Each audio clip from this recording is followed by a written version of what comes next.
日本には805の大学があります。今回の動画では、このうちの国公立大学のお話をしたいと思います。まずはその内訳。日本は国立大学、公立大学、私立大学があり、国立大学が86校、公立大学が99校、私立大学が620校、合計で805校の大学があります。細かく見れば他にも短大とか特別な大学もあるのですが、動画の関係上、この3つに分けてお話しいたします。今回は国公立大学です。日本には47の都道府県、東京都、北海道、京都府、大阪府、そして43の県があります。これら47都道府県には、それぞれ必ず1校以上の国立大学と公立大学が設置されています。特に都市部には国公立大学がたくさんあります。これらの国公立大学の外国人入試には次のような傾向があります。まず、前回の動画でお話ししたように、国公立大学は学費が安いので、外国人留学生に人気があります。そのため、どこの大学も合格が難しいです。特に首都圏、また都市圏の国公立大学は人気が高く、毎年高倍率で合格するのがとても難しい難関大学です。そして、これら難関大学の中でも、旧帝大7校と呼ばれる国立大学が日本を代表する最難関大学となっています。では、この旧帝大とはどの大学でしょうか？実は戦前、日本がまだ大日本帝国だった時代から1947年まで、日本には帝国大学と呼ばれる大学がありました。北から北海道にあった北海道帝国大学、東北地方宮城県にあった東北帝国大学、首都東京にあった東京帝国大学、中部地方愛知県にあった名古屋帝国大学、近畿地方京都府にあった京都帝国大学、同じく大阪府にあった大阪帝国大学、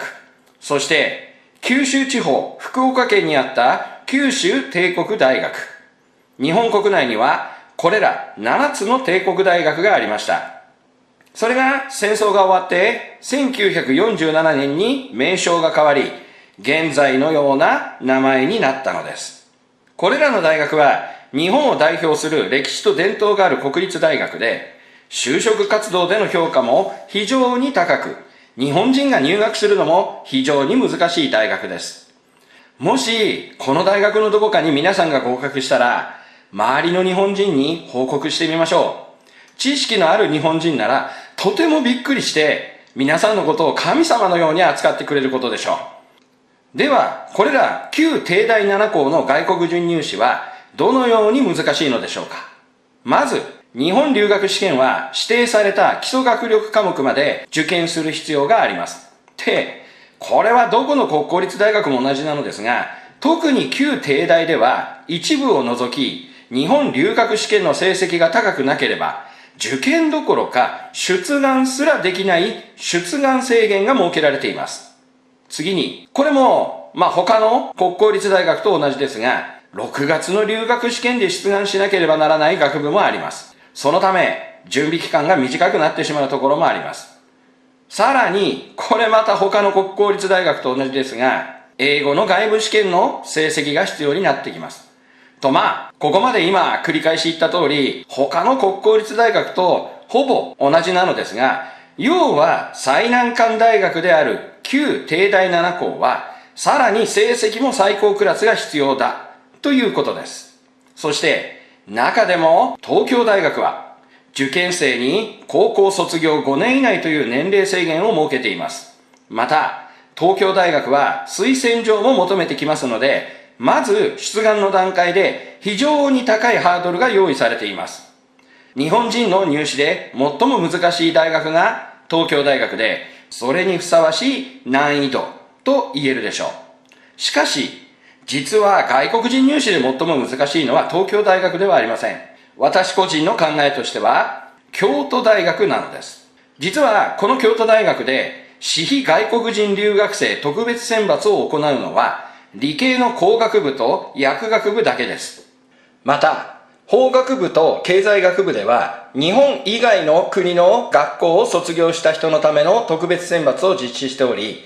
その他のすべての学部は、外国人留学生も日本人と同じ一般選抜の試験を受けなければならないのです。そう。前回の学費のところで少し触れました、日本人受験生の共通テストと個別試験のお話。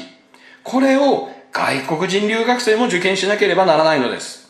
これは別に学力レベルにおいて外国人よりも日本人の方が優れているとかいう話ではなく、日本人向けの試験問題に使われている日本語の表現が桁違いに難しいという日本語に関する問題です。以前はセンター試験と呼ばれていた共通テストの問題に使われている日本語を読んでみてください。EJU、日本留学試験の日本語のレベルとは違い、複雑な日本語になっています。実際に問題を読み比べてみれば一発でわかるでしょう。これが日本の最難関大学の外国人入試です。そしてこれら旧帝大7校を含めた国公立大学の全体的な難易度をお話しすると、こちら。記述に残った4つの項目はやはりどこの大学にも当てはまり、これらをもとに旧帝大7校を最難関として、次に難しいのが東京や大阪といった都市部の国公立大学になります。前述の通り、毎年非常に高い倍率になっています。そして、その次が地方の国公立大学と、一応の難易度ランキングはつけてみましたが、要は日本にある国公立大学はどこも難しいと考えるようにしてください。そして、これら難関大学では、英語の外部試験の成績で出願制限が設けられている大学がかなりあります。出願以前の段階で不合格となってしまいます。また、京都大学のような例もありますが、全体的に国公立大学の個別試験は難易度が非常に高く、小論文試験も日本語の試験も日本人の試験と変わらないレベルの問題が課されます。また、中には学科試験を課す大学もあります。過去問題をゲットするなどしてしっかりと対策をしていきましょう。なお、くどいようですが、これらの大学は日本語能力試験での出願はできません。って、ここまでお話しすれば日本語能力試験だのといったレベルの入試ではないことがお分かりいただけるかと思います。ここで改めまして日本語能力試験の勘違いについてお話しします。実は現在日本社会は大変な少子化を迎えています。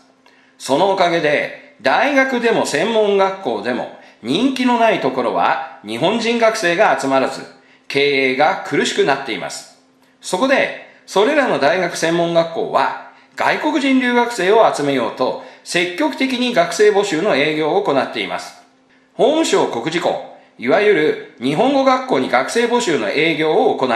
その際、大学、専門学校の PR として、日本語能力試験で出願ができる !N2 以上合格していれば試験を免除入学金免除といったお得な特典を提示して募集活動をするのです。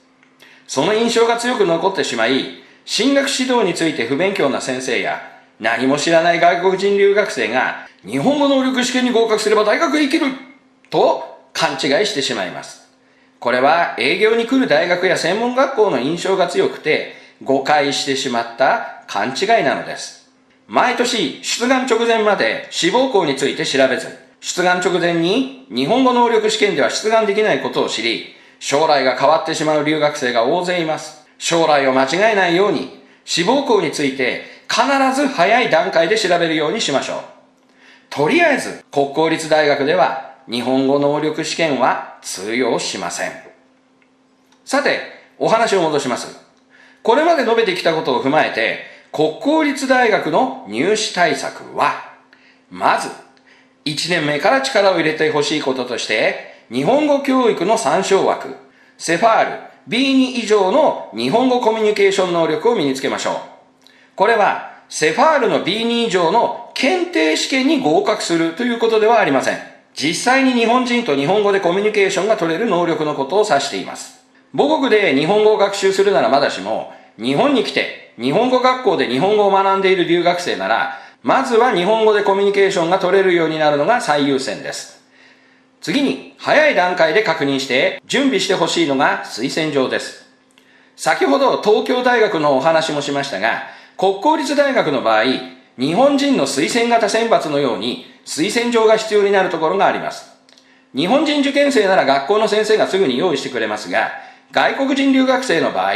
日本で通っている日本語学校の先生の推薦状では受け付けてもらえない大学もあります。その場合、母国の出身高校、出身大学の先生から推薦状が必要になります。これを用意するまでにはかなり時間がかかりますので、早めに行動するようにしてください。次。これまた当たり前のことですが、日本留学試験、そして英語の外部試験の成績では、高スコアを取れるように目指しましょう。難関大学では出願条件として何点以上といった条件を出しています。しかし、これはあくまでも出願できる最低ラインのスコアです。当然、その大学を受験する他の留学生は、その最低スコアをはるかに超えて出願してくる受験生もいます。ですので、とにかく1点でも多くスコアを取れるように勉強してください。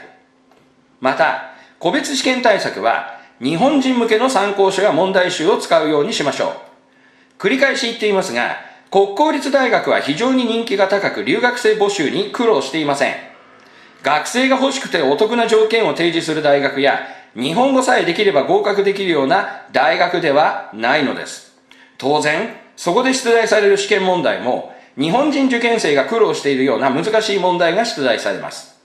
最近では、外国人留学生向けの小論文の書き方、入試対策の参考書、みたいなものが出回るようになりましたが、どれも当たり前のことしか書かれていません。実際に予備校で指導しているからわかりますが、当たり前のことをしても難関大学には合格できません。ですので、大学受験に向けて書かれた日本人向けの受験参考書や問題集を使うようにしましょう。例えば、私の場合、小論文対策として、ヨゼミの新小論文ノートを進めています。この本を私は2002年から毎年入手していますが、実は過去、この本に収録された文章がそっくりそのまま東京都内にある一橋大学の外国人入試で出題されたことがありました。もちろん出題された問題は日本人への出題とは違っていて、外国人向けに漢字の書き取り問題もありましたが、それほど外国人入試と日本人の入試とは差がないのです。この本以外にもたくさんのお勧めしたい参考書や問題集がありますが、どの本でもその内容を勉強すればよいというわけではありません。手にした参考書の内容をヒントに、自らの力で考え、判断し、表現する力を身につけてほしいのです。私の予備校の授業では、受験生たちの刺激となる話題をたくさん話し、そして自ら考えてもらっています。これが予備校の授業です。同様に、私が外国人留学生に授業するときも刺激となる話をして自ら考えてもらっていますが、こちらの授業では私自身多様性の発見がたくさんあって、とてもたくさん刺激をもらっています。この動画をご覧の皆さんもぜひ主体的に行動し、多様性を発見し、そして未来を目指し、共に歩んでいきましょう。とお話ししてきましたが、私が日本語の先生を始めたのが1996年。その頃なんとなく進学指導もしていましたが、本格的に始めたのは2001年からでした。その2001年頃から見てみると、今の国公立大学だけでなく私立大学もそうですが、外国人留学生の入試が大きく変わってきました。また、2025年に日本人の入試も大きく変わることから、今後もこれらのやり方が変わってくる。毎年変わる可能性がある。それが特別選抜ですので、必ず早めに志望校を調べて対策を取るようにしましょう。